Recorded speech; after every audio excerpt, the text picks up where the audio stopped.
In my opinion, there are many videos in this community that are just reworded versions of Neville Goddard's work and don't offer any further value past "you are God, just remember that and persist." Now, objectively speaking, this is true. If you do just choose to persist, regardless of what is showing up in front of you, you will still manifest your desire. So from that perspective, there is nothing wrong with it. But I think that there misses out a huge element of the human experience, which is when things are bad, sometimes it can be hard to just persist. And sometimes that message is taken to don't look after yourself, just focus on the end, which leads many people down a route of mental health problems. And I've always advocated, and has always been the message of my videos, that you should be up here as far as your pedestal. And that means to look after your physical, mental, spiritual, and emotional well-being. So in honor of my new Beating Anxiety and Overthinking course that got released a couple of weeks ago, I want to bring this video to you with 3 tangible steps to beating anxiety and overthinking. The first one, an explanation as to why it can be so bloody hard to beat anxiety and overthinking. The second one, a foundational thing that you can do to mitigate anxiety and overthinking coming up as much as possible. And the third one, a method to actually deal with anxiety and overthinking when it's come up. Now, this is the formula of which my course is built. The first module is all about the explanations. The second module is all about setting up a life so that anxiety and overthinking don't happen. And the third one is how to actually deal with it if it does still happen. So if you end up enjoying this video, I do highly urge you to go check out the course. But enough of that shameless plug out the way, I'll do another one at the end. Let's get into this video. So the first one, why is anxiety and overthinking so bloody hard to move past? One of the reasons is your body has a memory of its own. And take Pavlov's dog, for example, the experiment. I can't remember what Pavlov's first name is, but something Pavlov would ring a bell every time he was feeding dogs, and they would begin to salivate because they're getting fed. Upon doing this consistently enough, he would then ring the bell without feeding them, and they would still salivate. They associated the bell with food, so their body had a natural reaction to the bell as though the bell itself was the indicator for food. So why is this important? Well, despite the fact that this experiment kind of shows the mental associations and how that affects the body is still having a natural reaction to something, on reaction, naturally, without thinking, essentially. They don't think about salivating, it just happens. So the body, to some degree, has some form of memory. It's the reason, and that is obviously but one example, but it's the reason why many of you wake up anxious. Your brain hasn't even really kicked into gear yet, but you've woken up with a state of anxiety. Now, why is this the case? Well, for many people, the reason being is they dwelled in anxiety states for so long and so consistently, or so consistently at certain times, that their body remembered it. They would wake up, check their phone, realize that there was no text, feel anxious, feel like things aren't working for 2 weeks. And then they all of a sudden one day don't do it, and they still feel the anxious feeling because their body goes, we're awake, anxiety time, and kicks off the adrenals and cortisols and so on. But the thing to also take into consideration, besides the fact that it has its own memory, is that the hormones and the chemicals that get released become addictive.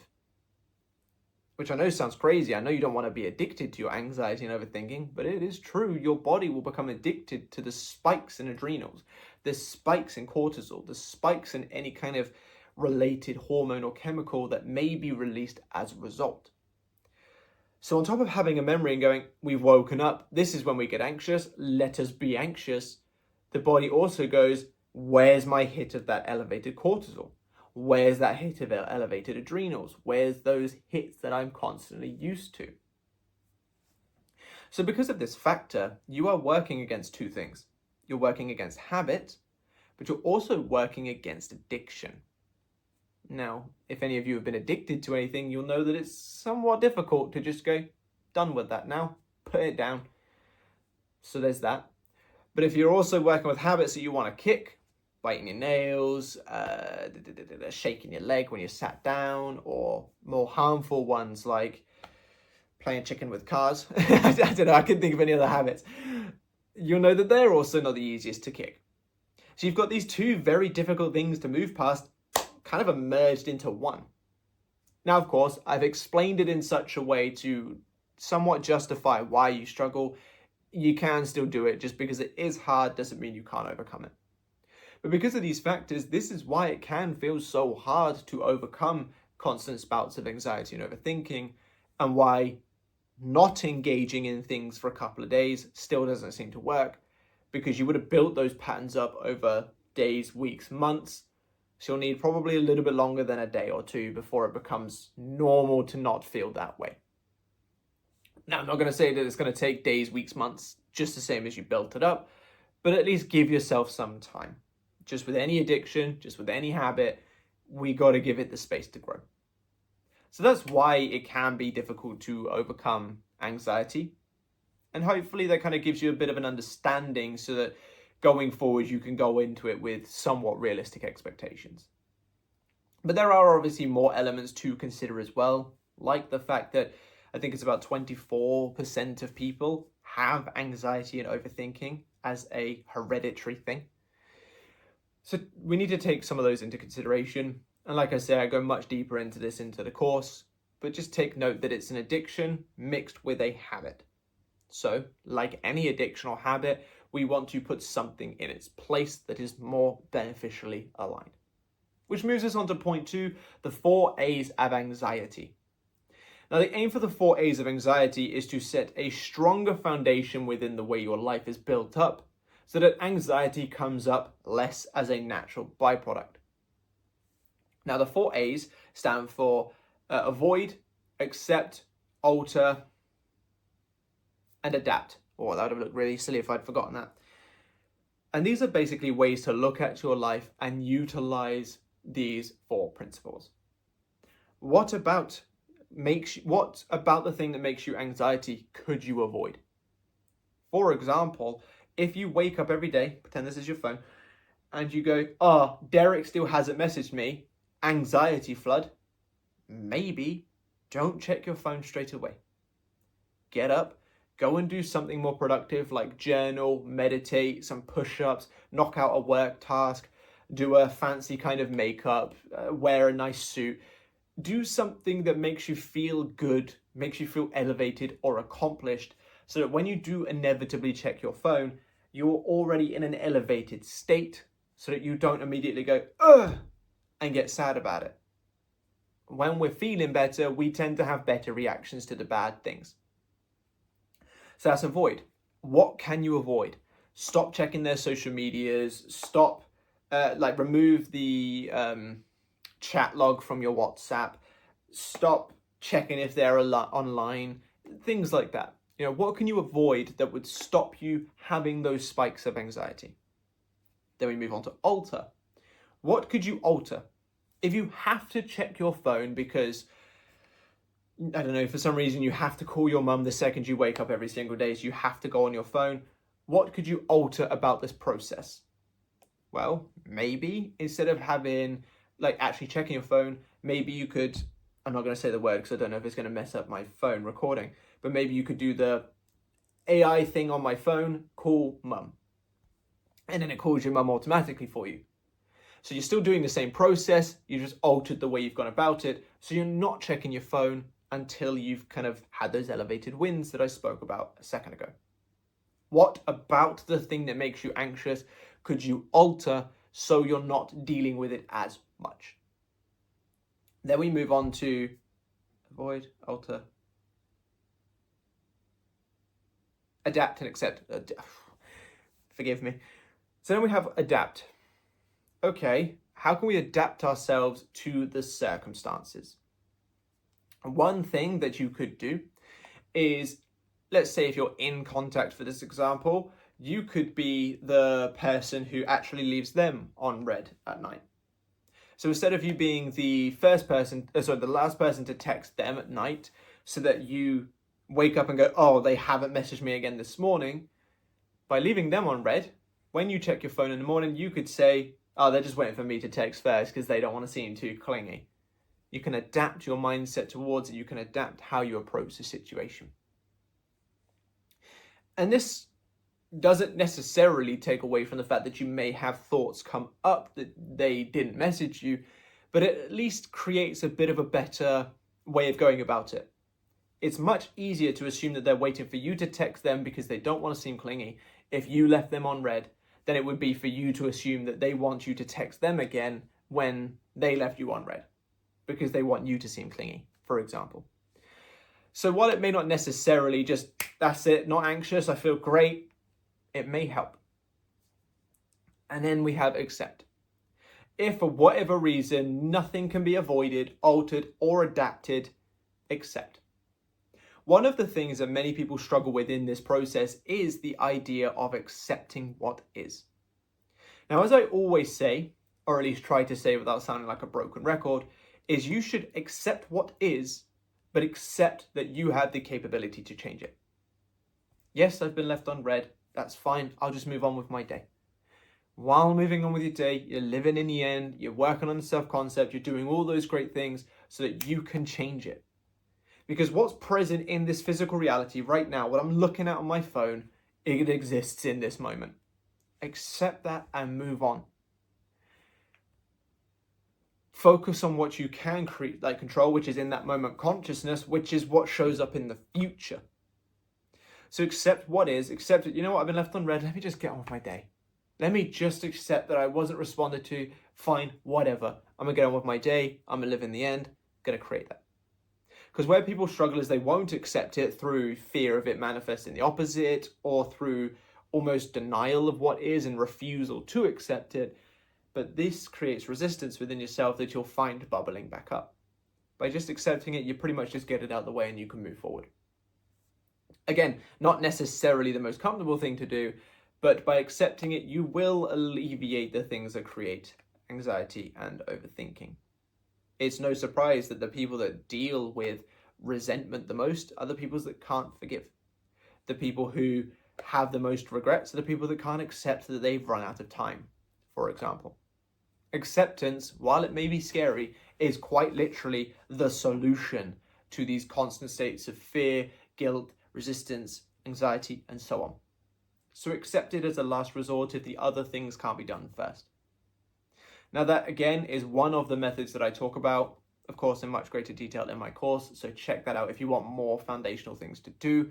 But that leads us on to part 3, which is if anxiety has come up, what do you do? Now, you've heard all of the common ones: meditate, journal, EFT tapping, breath work. Enough channels have gone over them in the past, whether it's manifestation, self-improvement, or psychology. So I want to bring one that I haven't seen any other manifestation coach necessarily talk about so specifically, and that is the opposite action method. Now, the opposite action method is quite like it sounds. You are doing the opposite action. But what are you doing the opposite action of? Well, what your brain wants you to do. In spouts of anxiety and overthinking, they are led by ego and fear. And 99.9999999%, unless you're running away from a serial killer, fear makes you do the wrong thing. Ego makes you do the wrong thing. Sorry, a little like hiccupy kind of thing going on there. So what we're trying to do here is understanding that your thoughts are guidelines, but they're either guiding you toward the right option or toward the wrong one, and you should still use that as a guideline. You know how they say like no response is still a response? It's the same sort of thing. If your feelings are trying to push you towards doing something that you should do, then of course do it. But if your feelings are trying to push you towards something that you shouldn't do, that is your time to learn from it and not do it. So what do I mean by all of this? If, like, layman's terms, that many people, when in fear or anxiety or overthinking or ego driven in this process, double, triple, quadruple text. Has that ever really worked? No, not really. If texting so consistently and so abundantly like that worked, nice guys would not finish last. Let's be real. They're the ones that double, triple, quadruple text the most, and they're the ones that complain that no one seems to want to give them attention. Now, obviously that's because of consciousness, where they're coming at, but you get what I mean.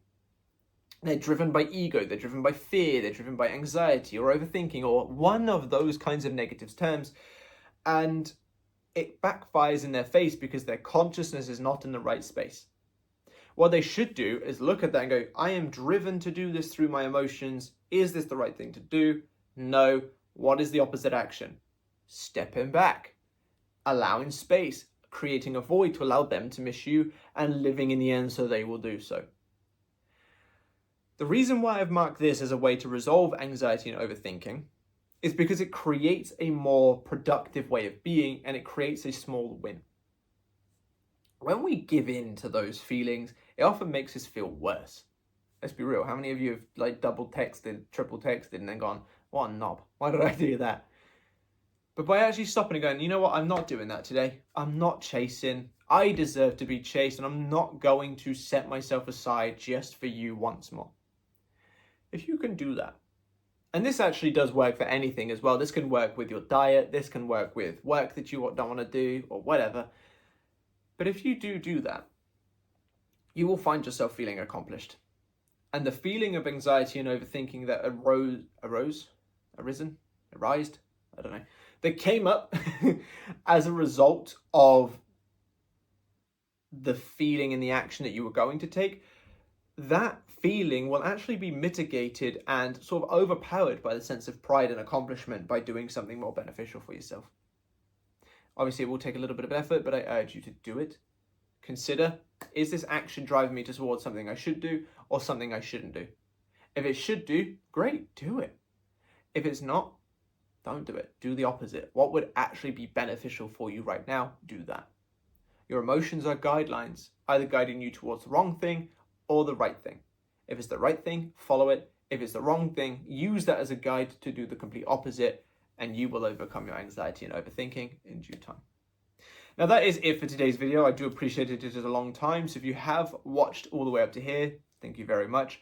I talk about these things and more in way more depth on my anxiety and overthinking course. So I really do urge you to grab it or join the academy and get everything that I have to offer, one-on-one services, the courses, exclusive content, and so on, as a free addition, I suppose, as like part of the academy. But if you do want to overcome the guesswork of manifestation and actually just get you onto a process that's going to work for you, check out my products and services. But for now, drop me a like, a comment, and subscribe to the channel, and I'll catch you in the next one. Bye-bye.